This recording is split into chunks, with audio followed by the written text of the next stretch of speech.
Melusines are beautiful creatures. They are the pride of Fontaine. Be sure to befriend them and cause them no...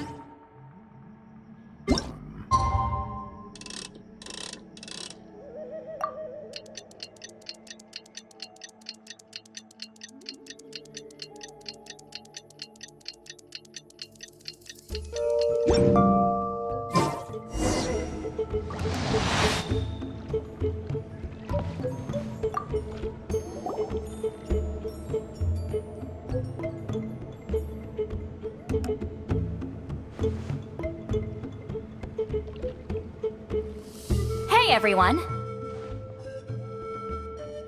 Ah, Granny. You're back. So, no good news for me then? You saw right through me. The Traveler collected a lot of spirits, and I checked all of them one by one. None of them matches Leela's description. I figured. It was written all over your face. It's alright. I didn't exactly have high hopes for the needle in a haystack approach anyway. Leela's condition is still stable, but we're not really getting anywhere. Well, luckily, I made some progress on my end. Leela's parents told me that he made a new friend recently, and apparently he's been out of the house for days at a time. On one occasion, they secretly followed him and saw him and his friend tinkering around with something at a camp. Yeah, some guy who goes by the name Kokuchu, dressed in what looked like Inazuman attire. Is this really all I'll need, Mr. Kokuchu? Based on my studies of the ancient texts, hypersensitivity is usually treated with desensitization therapy. So, I figure there's no reason it shouldn't work in reverse. Now, for a poor chap like yourself with no sensitivity to spirits whatsoever, you'll have to completely immerse yourself in spiritually rich substances for this to be effective. I'm electing to name this approach hypersensitization therapy. Is it risky?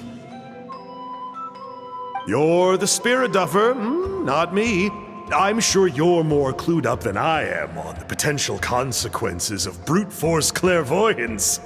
Ultimately, it's your decision. Alright, but I do have one last question.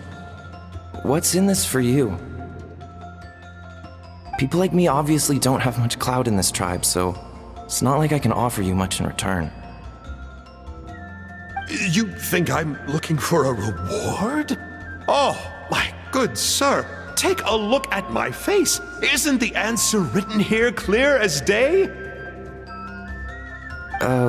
What? What's written there? Just a friendly guy who's happy to help. What? So some random guy from Inazuma just felt like helping Leela cure his spirit deafness? Hypersensitization therapy, huh? What a novel idea. Could that really work? Not on Leela by the looks of things. It's anything but novel. Our tribe used to offer it as a treatment once upon a time. But it was so fraught with risks and had such an abysmal success rate that it was eventually outlawed. As for this Kokuchu fellow, I'm sure he has his own agenda. He conveniently disappeared right after Leela got into this mess. Leela's parents gave me the address of the camp, so I went and checked it out. There were clear traces of spiritual energy. And also, look what I found. What's this?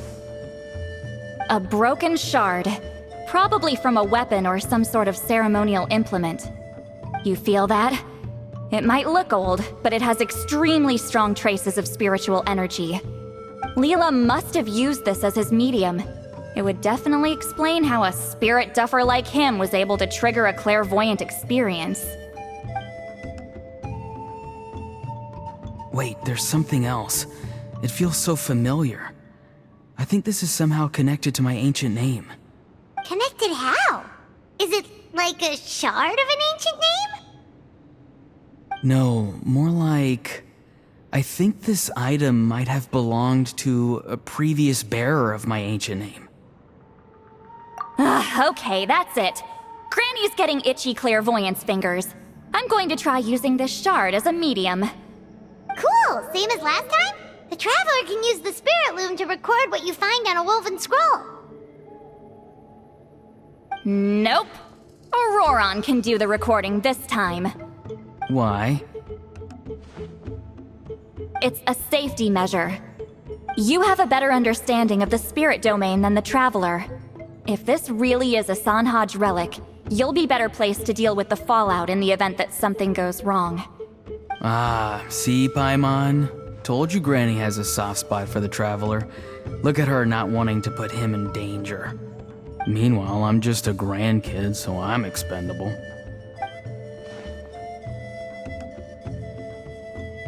Hey, what are you blabbing on about? Sorry, Granny. I'm ready now. Then let us begin.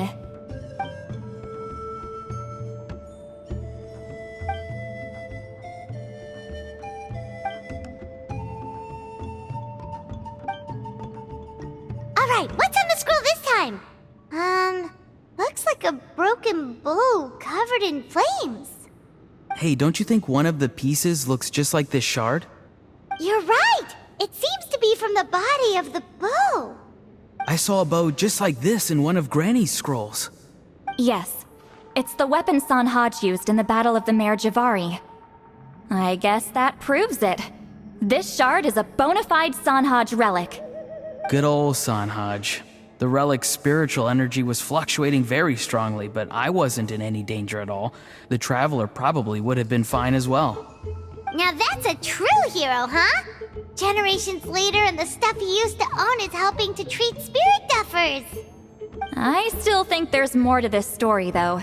Kokochu must have had his own motives beyond just treating Leela's condition. Well, okay, we saw the full bow just now, right? Maybe he wanted to see it too, so he could track down the other pieces. I don't know if he'd have anything to gain by doing that. Even if they're Sanhaj relics, I still doubt he'd have much use for a broken bow. Also, why use a spirit duffer in that case? You're basically setting yourself up for failure. Huh? Layla's body is responding! Let me take a look. I can sense a spirit being drawn to the relic. Looks like Granny's plan is working. Leela's spirit is being drawn to the bait. In that case, let me try again. This time using both Leela's body and the shard as mediums. You can do it, Granny. I'm ready to go too. You got the itch too, huh? Plus, Auroron went last time. It's only fair to take it in turns. Fine by me. We know it's safe now, so you shouldn't have any problems.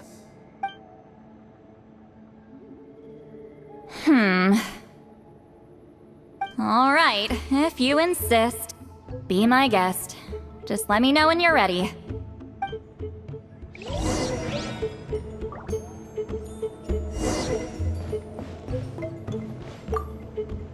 You ready? All right, here goes.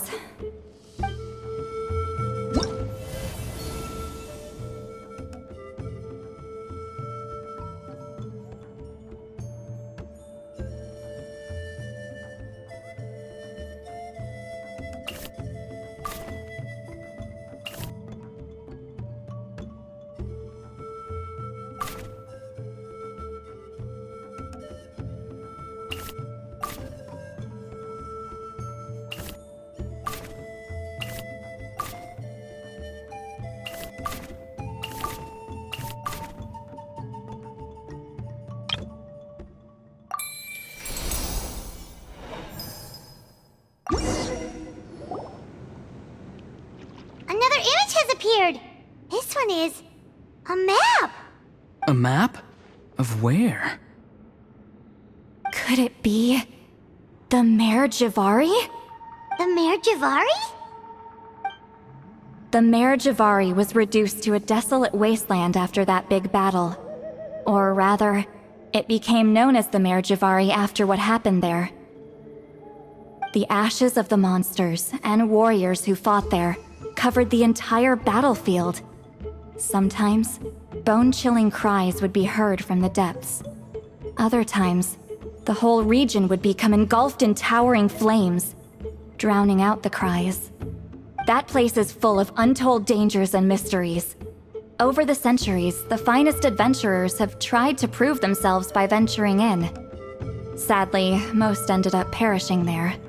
That lasted up until around 20 or 30 years ago, when strange things started happening. People started speaking of an enormous dark creature the size of a mountain, roaming around inside the Mare Javari. And then, shortly after that, the whole region just completely disappeared.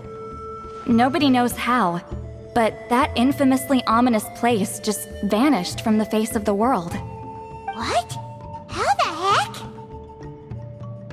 I know, right? Anyway, if I'm not mistaken, the place indicated on this map is where it used to be before it disappeared. At the westernmost part of Natlan. It's a very remote location, far away from any of the tribes.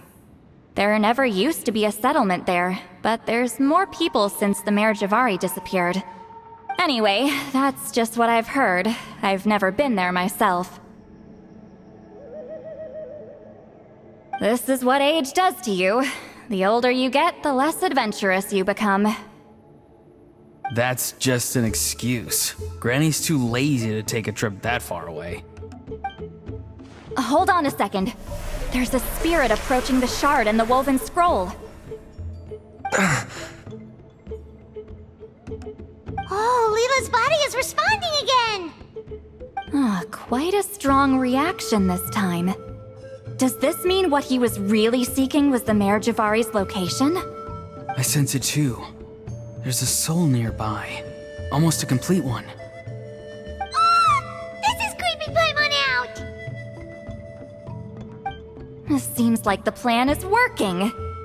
So, can we just wake him up now? Not today. You might think bringing a spirit back into its body is like pouring water from one bottle into another, but it's far more complicated than that. I need to borrow a ceremonial sword and make some other preparations. It'll take me about 2 days. But don't worry, now that his spirit's returned, there's just one step left. Let's meet up again in 2 days.